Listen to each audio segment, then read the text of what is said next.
Here he is addressing the media for the first time.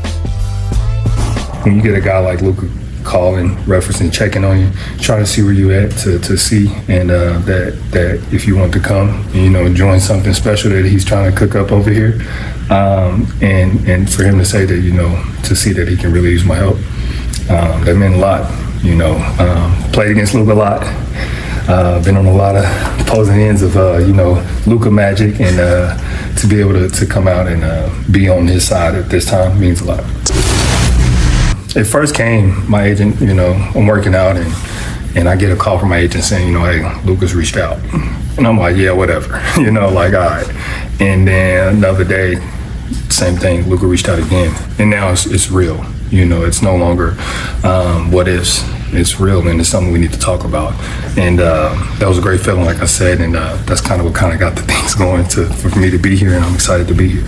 So there he is, Marcus Smart. George Sedano in for Malika Andrews today alongside Dave McMiniman, David Dennis Jr., and NBA champ, our guy, Kendrick Perkins. So, Dave, you shot that video that we just saw. Luka playing a pretty big role as a recruiter in the Marcus Smart situation. New look for him. So what does that tell you? Well, first of all, let's talk about the guy he's talking about, Luka Doncic. There was ownership by Luka of this offseason to stamp down that he wants to be part of the Lakers moving forward, and he wants others to join him. So he makes calls to DeAndre Ayton, the guy who came into the draft with him as the number one pick. Now he's the center for the Lakers. Makes calls to Marcus Smart. Needs to fill the point of attack defender spot that Dorian Finney-Smith occupied last year. He now plays for the Houston Rockets. Gets Marcus Smart to come. And I think as we look forward, we look at that August 2nd date when the Lakers can offer an extension to Luka Doncic worth 4 years, $222 million, up to that figure. And I would say, if you're a Laker fan, you shouldn't have any worry about Luka coming to some sort of an extension or agreement with the Lakers, which means he won't just be a Laker for next season, won't just be a Laker for the season after that. I think at a minimum, we're talking about a 3-year extension. Perk? Look, this has accountability and disrespect all over it. And Luka took it right into the offseason. And I know it's early, y'all. I know it's early, and I know it's early for hot takes. But damn it, I'm going out on the limb early in this summertime. And I'm going to say, I'm betting on Luka Doncic to win the MVP next season.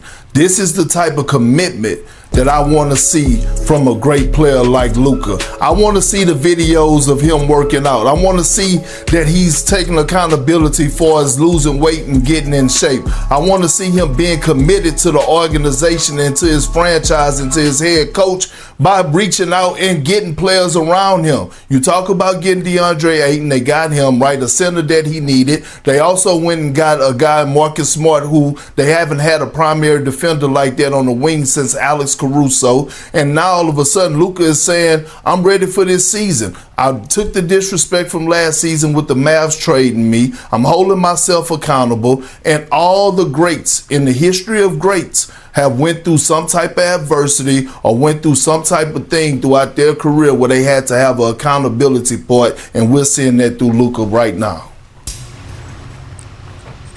I'm sorry. I just, let me rewind a little bit. I just do not totally like the way we've been talking about Luka Doncic in this offseason. You're coming off of one of your worst seasons, not just, performance, but it's like in terms of the expectation, in terms of the injury, the Mavericks moved you out to Los Angeles, and then you got embarrassed in the first round of the playoffs. And we're supposed to be talking about this guy who needs to be an MVP type of dude, and we're celebrating the fact that he looks like he's in shape. Like, that should be a bar, should be way higher than that for somebody of Luka Doncic's caliber of performance right now. You have to be one of the top 3 best players in the league for the Lakers to have a shot not to be bounced in the first round. And I want to hear more than you look like you're in shape on Instagram. By the way, a lot of people who are in shape are still bad at defense. Being in shape doesn't stop you from falling asleep on back screens or being left on the island come playoff time. You have to clear way more hurdles than looking good in the shirt on Instagram. I need to see the Luka Doncic that is in that conversation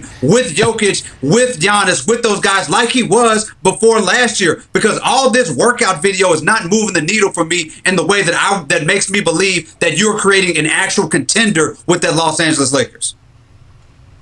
Well, David, did you keep the same energy with Nikola Jokic? Because Nikola Jokic had to go through a stage of his career where he had to get in shape before he had to lose weight and get in shape before he hit a stage to go win the championship. Giannis Antetokounmpo had to put on 50 pounds and work on his body before he went and got to the mountaintop. Steph Curry had to go bust his ass and put on weight and size before he got to the mountaintop. All the greats that have accomplished a goal had to reach some type of adversity. Hell, LeBron James had to leave Cleveland and go to Miami to learn the recipe and to learn how to learn to reach the mountaintop. Michael Jordan, he took his bumps and bruises against the bad boy Pistons in the Celtics and had to get in the weight room before he reached the mountaintop. This is nothing new. Like, guys hit this as young players that hit the ground running when they come into the league. They hit their head on the wall every now and then all of a sudden they have to bounce back.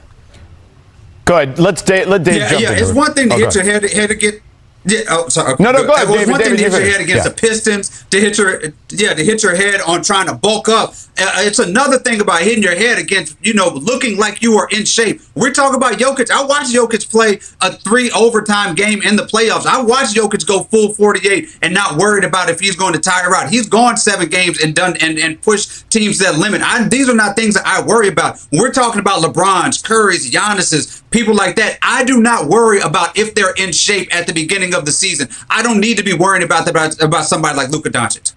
David, I agree with you defensively. He's need to show the commitment. But think about being in shape. He's been a pro basketball player since he's 15 years old. Last year, he missed 7 weeks with the calf injury. It's the longest he hadn't played basketball in 10 plus years as a pro. So his body fell out of shape. The important thing is he's responded to it, worked on his diet, worked on his off-season conditioning, and you should get a better version of him. You have to allow for him dealing with the injury that no other guy, that he's ever dealt with before. You know what, David? You're also missing this. And it's been a couple years since we had this with Perk. His favorite mocktail is that skinny Luka. And we're getting it this summer. He's going to be drinking a lot of skinny Luka mocktails. Big Perk is going to have those ready. All right, with Marcus Smart now in the lineup, the Lakers get some much-needed depth. So, Perk, I hear something caught your eye. I'm Kendrick Perkins, better known as Big Perk, and nothing gets past me. Freeze! Just when you thought it did get past me, there I am. I spy a problem. I spy it all. Tear the hell on.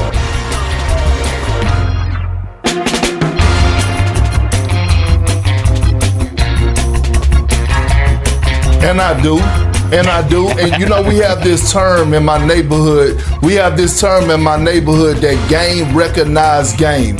And Luka recognized game because he's played against Marcus Smart. Marcus Smart and him has battled a lot through his young career. And he knows what it feels like to battle a former defensive player of the year. This is Luka's spot against anybody else in the NBA. I want you to look, this low post area right here. Look at Marcus Smart being able to take the contact, being able to hold his ground without fouling and make Luka take a tough contested shot. Here you go again. Marcus Smart being the pest that he is, making Luka uncomfortable, forcing him to a tough contested 2-point shot. Luka saying, I know what this guy's going to bring. I know the tenacity that he has. In Marcus Smart, in Luka's career, against Marcus Smart, he has shot 29.7% when Marcus Smart is the closest defender. Again, game recognized game. It's a reason Luka hopped his ass on that telephone to call Marcus Smart, because he know what he's going to bring to the table. Yeah, I don't think there's any question about that. I think Marcus Smart is excited. But Dave, you kind of alluded to it earlier. How much of an impact can Smart have?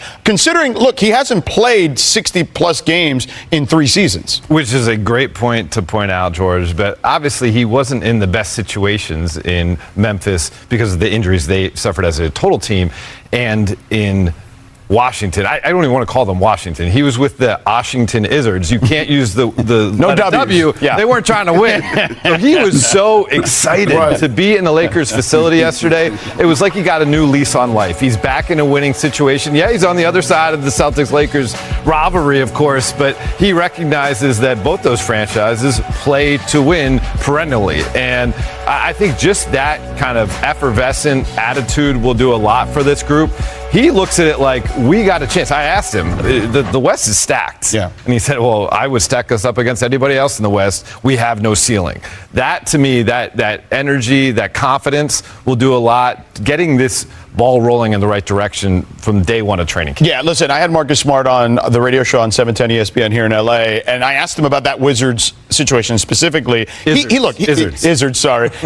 talked about the finger being a real issue, obviously, but I asked him, look, sometimes these teams in their situation, they want to play the young guys and make sure that those guys get some run. And he kind of laughed a little and says, yeah, it's a different circumstance when you're playing on a team like that. So anyway, all right, Marcus Smart isn't the only guy to play for both the Celtics and the Lakers. Shaq is an all-time Lakers great, winning 3 titles, 3 finals MVPs, and a regular season MVP in LA. He also played his final 37 games of his career for Boston and going for 9-5 in that stretch. Then Rajon Rondo, one of 2 players to win titles with both the Celtics and the Lakers, joining Clyde Lovellette. A young Rondo won a title with Perk back in 08 on the Celtics, and then again in the bubble with the Lakers. And then lastly, Isaiah Thomas finished 5th in the MVP voting for the 16-17 Celtics while scoring nearly 29 points per game and trailing only MVP Russell Westbrook in clutch time scoring. He also averaged 14 a game in 21 games for the Lakers later in his career. All right, Perk, let me ask you a question. And this is a tough one because people are watching, because they're always watching. Would you have suited up one more season if the Lakers would have come calling?